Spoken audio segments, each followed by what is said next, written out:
وبركاته. نحمده ونصلي على رسوله الكريم، أما بعد. أعوذ بالله من الشيطان الرجيم. بسم الله الرحمن الرحيم. وما كان لنفس أن تموت إلا بإذن الله كتابا مؤجلا. قال الله تعالى في مقام آخر: كل نفس ذائقة الموت. قال النبي صلى الله عليه وسلم: موتوا قبل أن تموتوا وحاسبوا قبل أن تحاسبوا، أو كما قال النبي صلى الله عليه وسلم. محترم قابل قدر معزز دینی بھائیوں، اللہ تبارک و تعالیٰ کا بڑا انعام ہے، احسان ہے کہ اللہ رب العزت نے ہم سب کو رمضان المبارک کا عظیم الشان مہینہ عطا فرمایا۔ اللہ ماہ رمضان کی تمام عبادتوں کو قبول فرمائے، اور اس ماہ میں ہم سے جو کوتاہیاں، غلطیاں، غفلتیں ہوئی، اللہ اس کو معاف فرمائے۔ محترم سامعین، آج ساری امت مسلمہ جس نازک مرحلے سے گزر رہی ہے،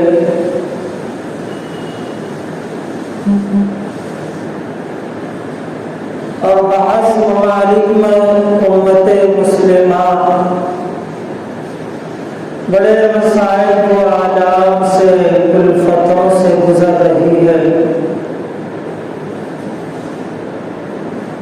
جہاں فلسطین کے مسلمانوں کا معاملہ ہے، ساری امت مسلمہ، ساری انسانیت بھرپور واقف ہے۔ مسجد اقصیٰ کے معاملے میں باطل فرعونی یہودیت کی ناپاک سازشیں کئی عرصے دراز سے چلی آ رہی تھی، لیکن آج مسلمانوں کا برسر عام قتل کی شکل میں سارا منظر عام ہو چکا ہے۔ ایسے پرفتن نازک دور میں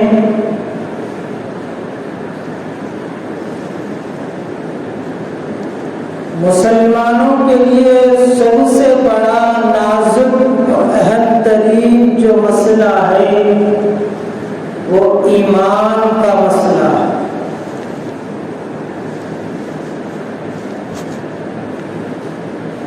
جو مرض پچھلے 15 مہینوں سے چلا آ رہا ہے، اور جس وبا کو لے کر ساری انسانیت موت کے قریب ہوتے جا رہی ہے،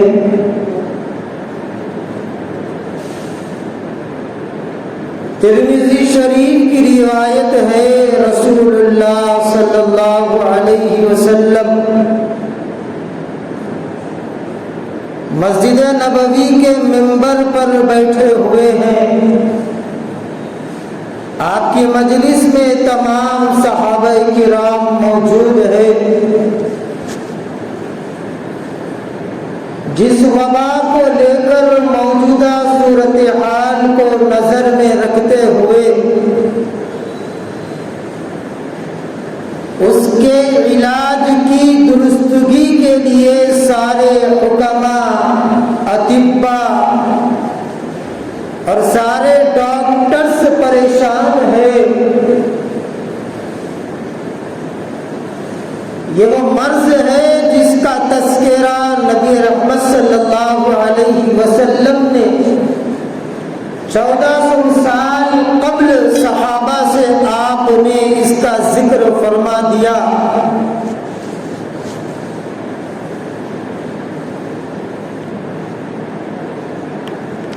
کہ جب سارے عالم میں مسلمان وہ بیماری طاعون کی شکل میں ہو، وہ بیماری کرونا وائرس کی شکل میں ہو، آنے والے دور میں تو نئی نئی بیماریاں آتی جائے گی، لیکن میں یہ عرض کرنا چاہ رہا ہوں مسلمان اس وائرس سے ڈر کر جہاں شریعت نے احتیاطی تدابیر کو اختیار کرنے کے حدود بتائے، ان حدود کو نافذ کرتے ہوئے، ان حدود پر عمل کرتے ہوئے محتاط زندگی گزارنے کا یہ مطلب نہیں ہو سکتا کہ مسلمان اللہ سے غافل ہو کر محتاطی زندگی تدابیر اختیار کرے۔ یہ ایک مسلمان کی، ایک مومن کی، ایک ایمان والے کی یہ صفت نہیں ہو سکتی کہ وہ اسباب کو اختیار کرتے ہوئے مسبب الاسباب کو بھول جائے۔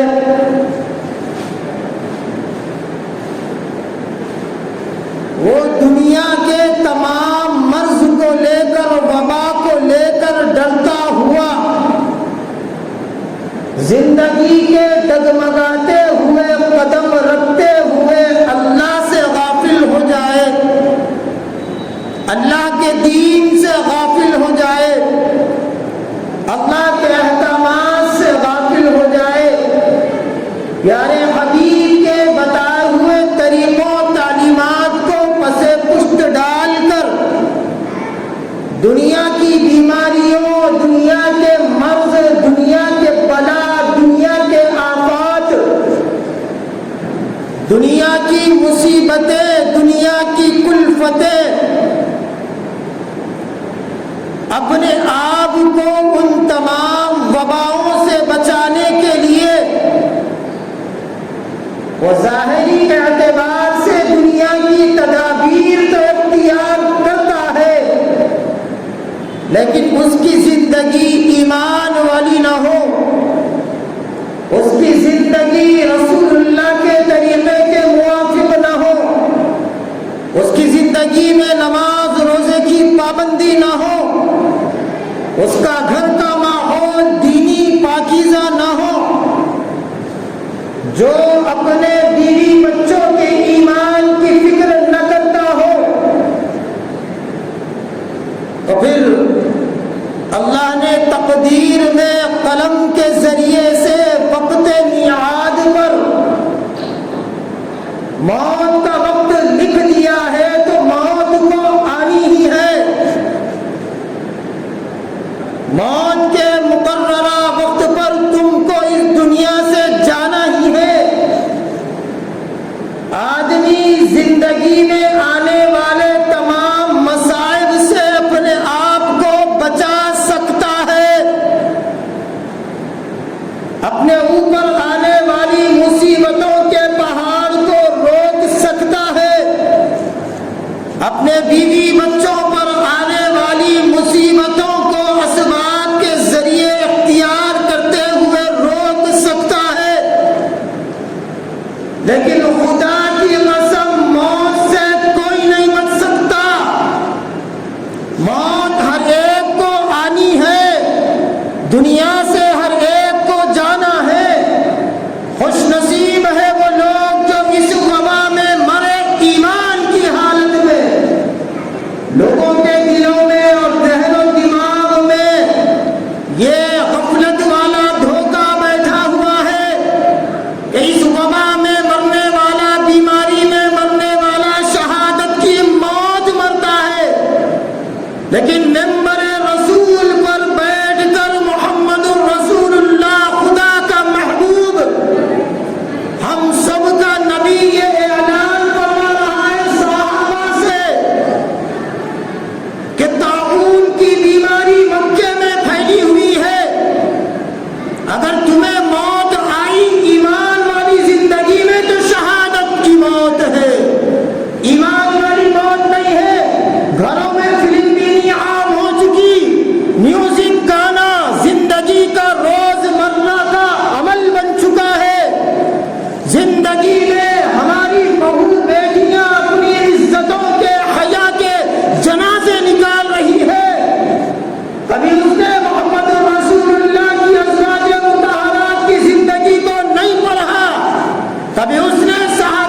لیکن وہ اللہ کے نبی نے صحابہ کو یہ تعلیم و تربیت فرمائی تھی. کیا فرمایا تھا؟ کہ اپنے ایمان کو بچانا، اپنے اہل و عیال کے ایمان کو بچانا، یہ فکر عام تھی. آج ہم ایسے نازک پرفتن دور میں آئلی خبریں سن رہے ہیں، سارے حالات سے ہم باخبر ہیں، باطل فرعونی طاقتوں کی ظلم سے ہم بھرپور واقف ہیں. اس کے ذمہ دار کون ہے؟ اس کے ذمہ دار وہ مسلمان ہے جو نام کے مسلمان ہے، جس کی زندگی میں ایمان نہیں ہے. کتنوں نے یہ سپنے نہیں دیکھے تھے، ہاں کتنوں نے یہ خواب نہیں دیکھے تھے. کئی لوگ کینیڈا سے، لندن سے، انگلینڈ سے، امریکہ سے، لبنان سے، دیگر ممالک سے 4 مہینوں کی چھٹیوں پر آئے اور اپنے ساتھ آتے ہوئے کسی نے کروڑوں کا بینک بیلنس لایا اور یہ سوچا شہر حیدرآباد جاؤں گا اور وہاں پہ عالی شان ایک بنگلہ بنا کر پھر یہاں سے رخصت ہوں گا. یہ خواب لے کر آیا، پھر موت اس کا انتظار کر رہی تھی. یہ وائرس شکار نہیں ہے، یہ ایک بہانہ ہے. لیکن اللہ مہلت دے رہا ہے، مہلت دے رہا ہے.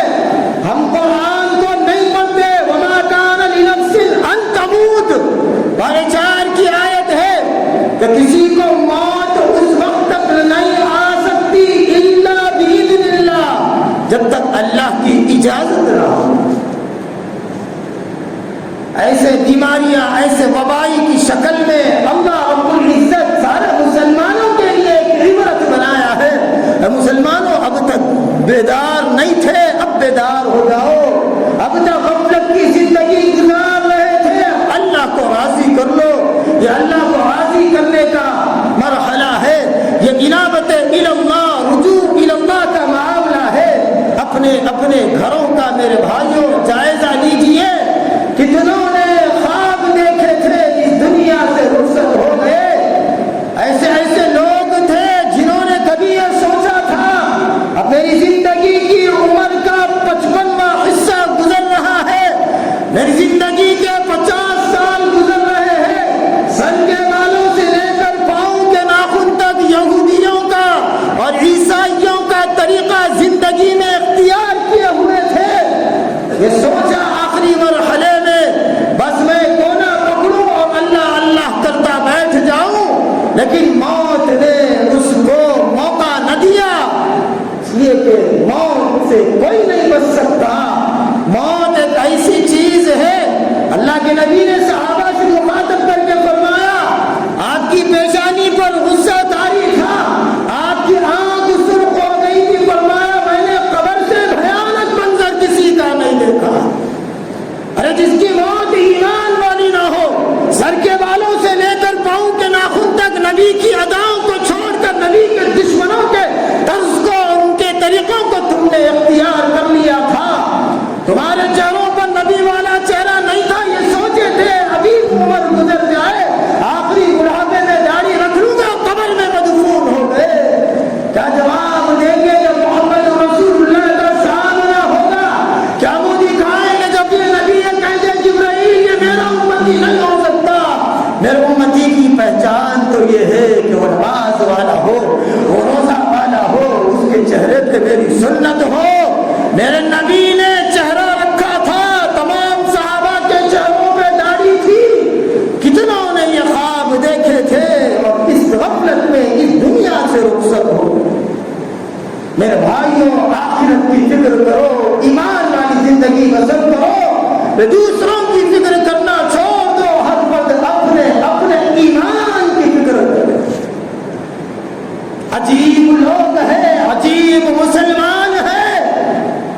حضرت شاہ ولی اللہ محدث دہلوی رحمۃ اللہ علیہ کے زمانے میں بھی عجیب طرح کے مسلمان تھے جنہوں نے ہندوستان کو آزاد کرانے کے لیے اپنا خون پسینہ بہایا تھا. ہر دور میں ایسے مسلمان رہے ہیں جنہوں نے اپنی زندگی اللہ کی معصیت میں گزاری، اللہ کی نافرمانی میں گزاری تھی. کتنے ایسے لوگ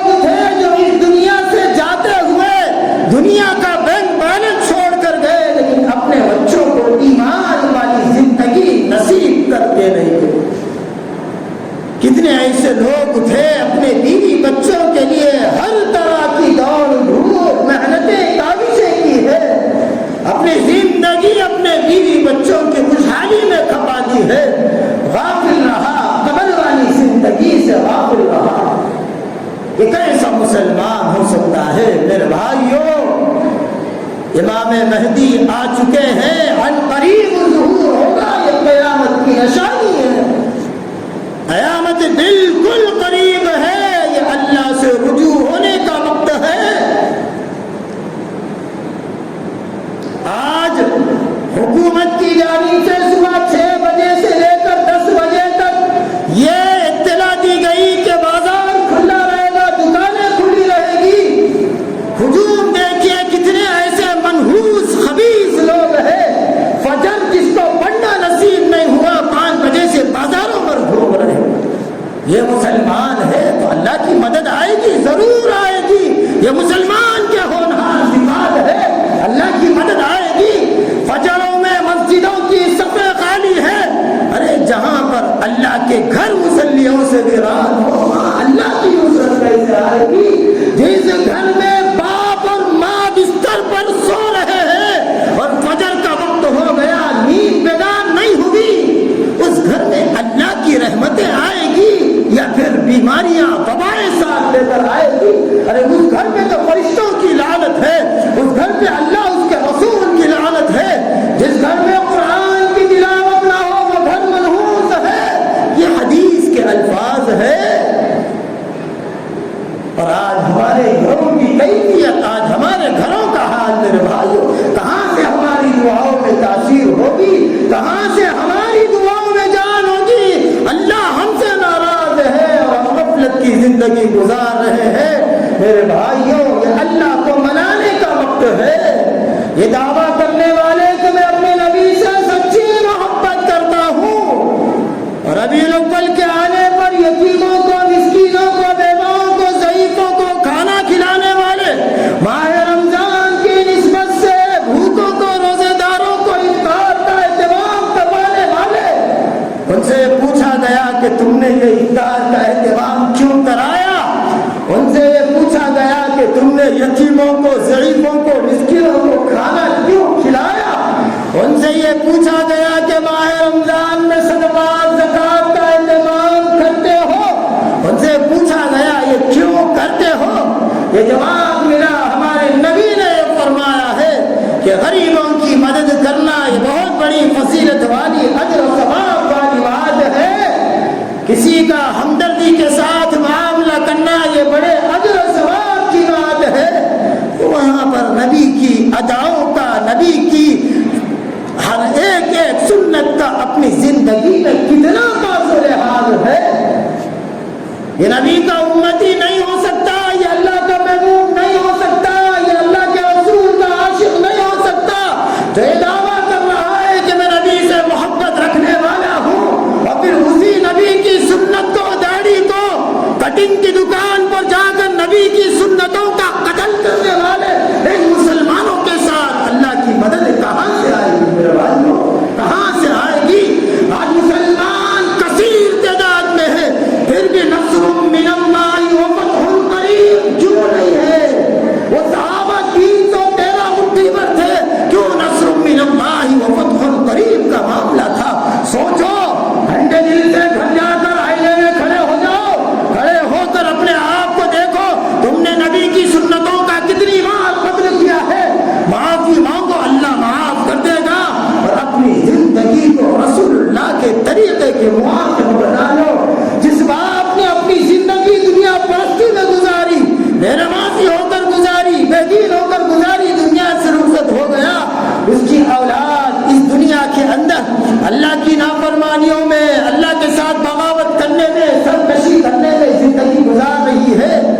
آپ یاد رکھیے، اللہ کے نبی علیہ الصلوۃ والسلام کی حدیث پاک کا خلاصہ ہے، اس باپ کو قبر میں کروٹ کروٹ عذاب دیا جائے گا اولاد کے بگڑنے پر۔ اولاد کو دیندار بناؤ گے، مسلمان صحیح معنی میں بناؤ گے، ایمان والا بناؤ گے، قبر میں کروٹ کروٹ اس باپ کے ساتھ حسن سلوک کا معاملہ کیا جائے گا۔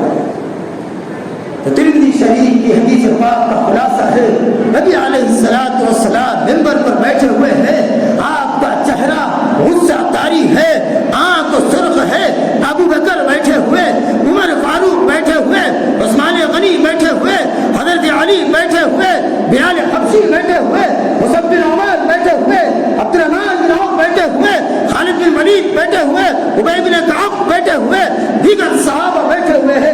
نبی نے فرمایا اللہ کا عذاب اس وبا کی شکل میں اس وقت آتا ہے جب مسلمانوں کے پاس، لوگوں کے پاس اللہ کی بات بتانے والا عالم موجود ہو، نماز پڑھانے کے لیے مسجد میں امام مؤذن موجود ہو، قرآن کا درس دینے کے لیے حافظ قاری عالم موجود ہو، اور مسلمان علم کے اسباب رکھتے ہوئے علم کو اختیار کر کر علم کے موافق زندگی نہیں گزاریں گے، اس وقت اللہ کا عذاب ہے۔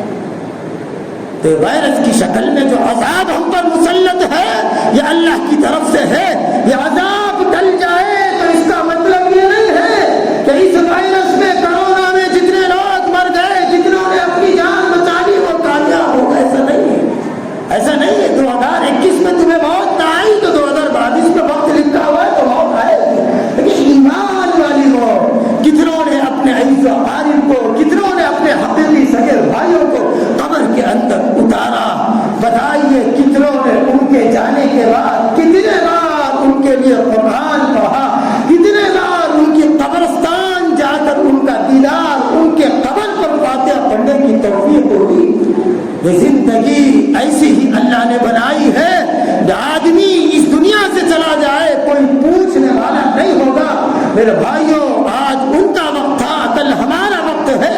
احتیاطی تدابیر کو، اسباب کو اختیار کرتے ہوئے مسبب الاسباب کو بھول جانا، یہ سب سے بڑا ملعون، سب سے بڑا دجال، مکر و فریب۔ مسلمانوں کے ساتھ اللہ کی اس وقت تک مدد نہیں آ سکتی جب تک مسلمان اللہ اس کے رسول کو راضی نہ کرے۔ اس لیے اپنے اعمال کا جائزہ لو، اپنے ایمان کا جائزہ لو۔ یہ سوچو تمہارے خاندان میں کسی کا چچا دنیا سے رخصت ہوا جس کے اکاؤنٹ میں 15 کروڑ روپے تھے، اس کی قبر پر کتنے کروڑ رکھے گئے، اس کا جائزہ لو، اپنے اعمال کو ٹٹولو۔ محمد رسول اللہ نے صحابہ کو تعلیم و تربیت فرمائی تھی اور صحابہ نے اپنی زندگی ایمان کے موافق گزاری۔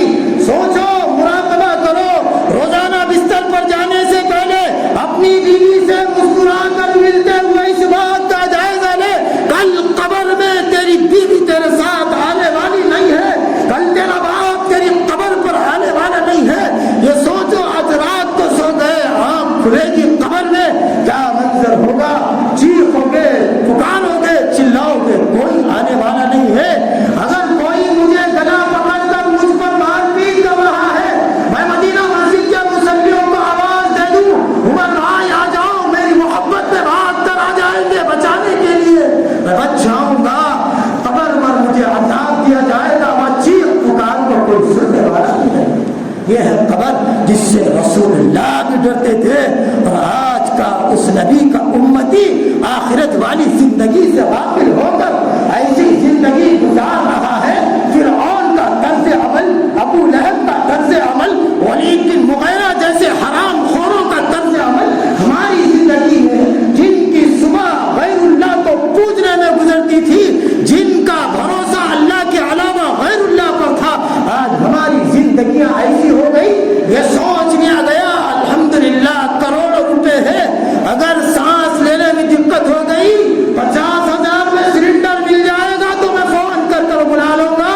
یہاں تم نے اسباب کو اختیار کر لیا، قبر میں جب سانپ بچھو جہنم کے ہنستے ہیں اور وہ خوفناک دیکھتی ہوئی آگ ہوگی، نار حامیہ، تو پھر تمہارے چیخ و پکار پر کوئی اس آگ پر پانی ڈالنے والا بھی نہیں۔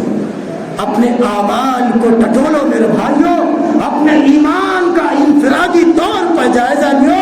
یہ دنیا اللہ کا کون، اللہ نے کہہ دیا دنیا ختم ہو جائے گی۔ سورہ یاسین کی آخری آیت کا ترجمہ ہے انما امرہ اذا اراد شیئا ان یقول له کن فیکون۔ اللہ نے ارادہ کر دیا اس وبا میں اڑا دوں گا لوگوں کو، لوگ اڑ جائیں گے، لوگ چلے جائیں گے، لیکن جو ایمان والی زندگی، ایمان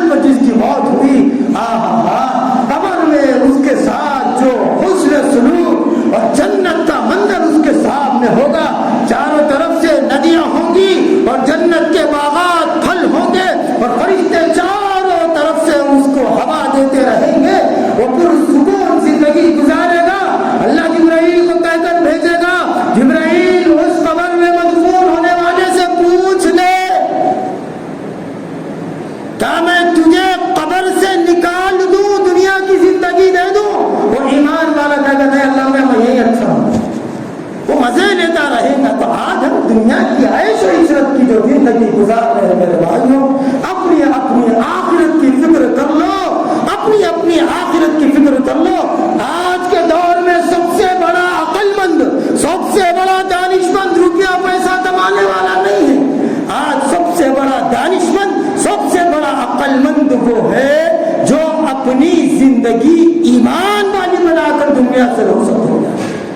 جس کی زندگی ایمان والی ہو وہ سب سے بڑا عقل مند ہے، جس نے اپنی آخرت کو سینچا، اپنی آخرت جس نے بنا لی ہے۔ اس لیے ہم سب پر یہ ذمہ داری ہے، اپنے گھروں کی صبح فجر سے کیجیے، اپنے گھروں کے اندر آواز قرآن کی تلاوت سے کیجیے۔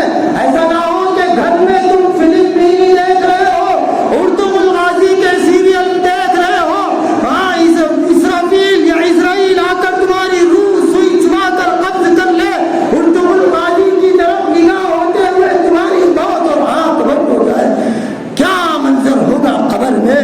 اللہ ہم سب کی حفاظت فرمائے۔ اس لیے میرے بھائیوں اپنے ایمان کی فکر کرو، اللہ ہم سب کو عمل کی توفیق عطا فرمائے۔